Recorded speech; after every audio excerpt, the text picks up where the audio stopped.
Barry, thank you for that incredibly flattering introduction. I thought we must be talking about somebody else, and then I realised I had to come on and speak.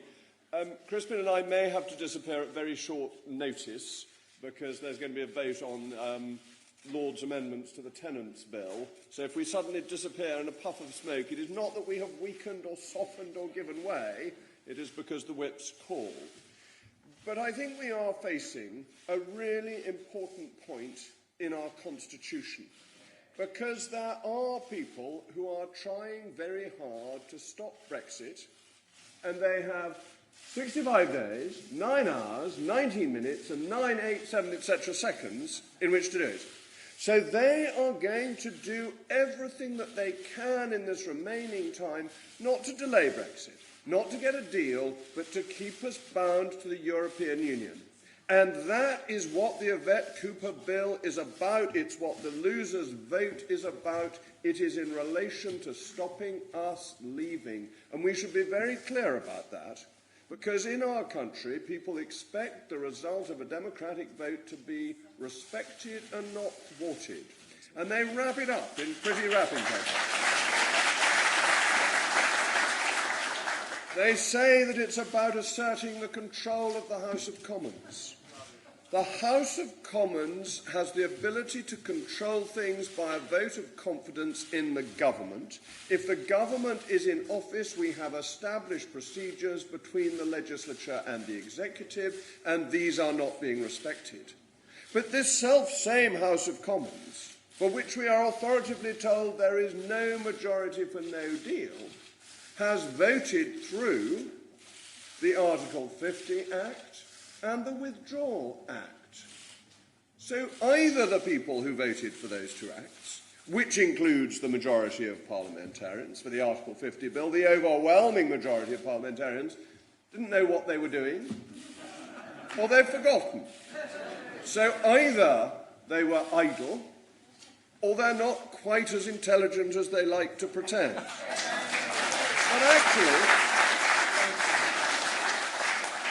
But actually, I don't think either of those are true.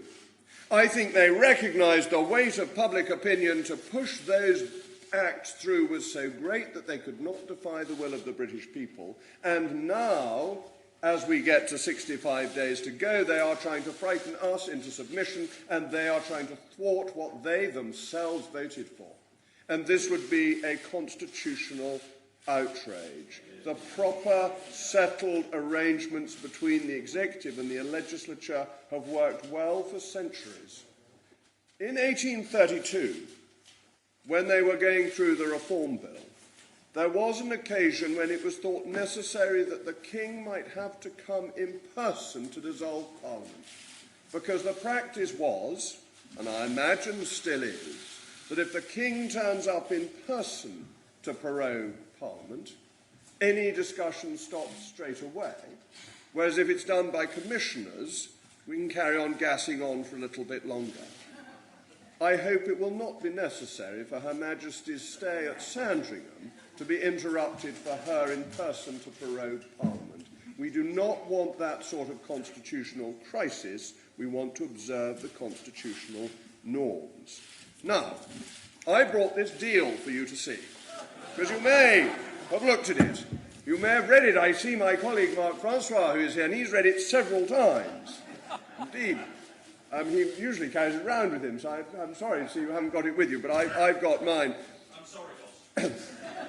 This document does not leave the European Union properly, and therefore let me be clear, because I like reading in the newspapers that I've suddenly become a soft touch.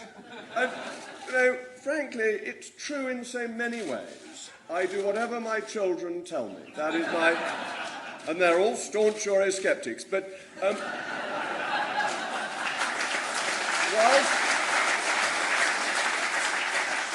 whilst I do wish, of course, for there to be a deal, I always wish to be in the same division lobby as the leader of the Conservative Party. I wish to be a loyal and dutiful supporter of the party I've belonged to for many years. This deal does not deliver Brexit, and it has more than one problem. But overwhelmingly the biggest problem is the backstop, because it divides our nation between Great Britain and Northern Ireland. It leaves us potentially in a customs union forever. And it leaves us, whilst we are in it, subject to the European Court of Justice. As long as that backstop is there, I will not vote for this deal. And I think that the chances, as I was talking about earlier, of people stopping Brexit are very slim. Of course, any deal would be better than not leaving at all. But this deal, against the risk of not leaving, is not good enough. And it needs fundamental change. But, ladies and gentlemen, I think at last things are going our way. We have heard stories coming out of Ireland that they would like to have a bilateral agreement to keep the border open, as the EU has toughened its line on the border between the United Kingdom and the Republic of Ireland. We've heard the Poles saying that they are more interested in their relationship with the United Kingdom because of our strong ties than they are particularly concerned about the Irish border. That's come from Daniel Kaczynski, who was himself born in Poland and is the tallest member of Parliament. We've heard that the Italians are beginning to think that these arrangements are not entirely satisfactory, and Mrs. Merkel has said she's willing to work day and night to get something done. So I think there is good news for us to hope that a reformation of this deal could be achieved that could make it acceptable. But, ladies and gentlemen, it is not there yet, and until it is, people like me will vote against the deal, and we will always support our friends in the Democratic Unionists Party, because we, ladies and gentlemen, I speak for myself and for Conservatives, and I accept that you are a broad church. I was handed a leaflet by the Communist Party as I came in.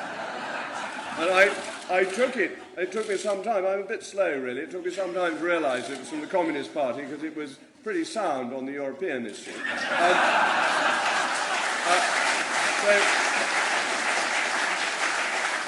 But for those of you in this audience who are members of the Communist Party, I'm not speaking for you, obviously.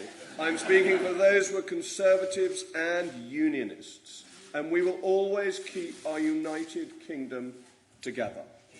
So time is short, and we want to hear from Crispin, and we may have to vote. So I just want to reiterate these key points. We must not allow our constitutional norms to be overthrown by those who always rejected the vote, never liked it, never supported, and are determined to frustrate it. That is something we must watch out for and we must oppose. But we must be sensible, and we must try and ensure that we leave in the best possible way.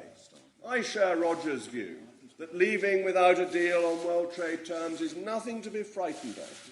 But if we can do something better, and we can bring the whole country with us, I think that is worth doing. I think it may even be worth paying a little bit, but not too much, money for. But that cannot happen with the backstop in place. And, ladies and gentlemen, there is hope. There are two types of hope. One is we will get a better deal. The other hope, tick-tock, goes the clock. And as it ticks down, we get closer to leaving.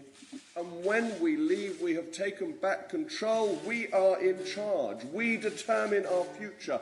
We have the ability to make a success of our lives. And I remind you of this, that's why we want Brexit. We want Brexit because we believe we make better decisions for ourselves than other people can make for us. We believe that the nation-state is the right and legitimate and just body for making decisions about how we are governed. We believe that our democratic institutions will provide the best governmental solutions, and the freedom to throw people out if they don't come up with the best solutions is fundamental to how we understand our nation should run. This is such an exciting opportunity for our country. It is in a way a rebirth, a retaking of control to decide how we can establish and create the nation for the next generation, the next 50, the next 100 years.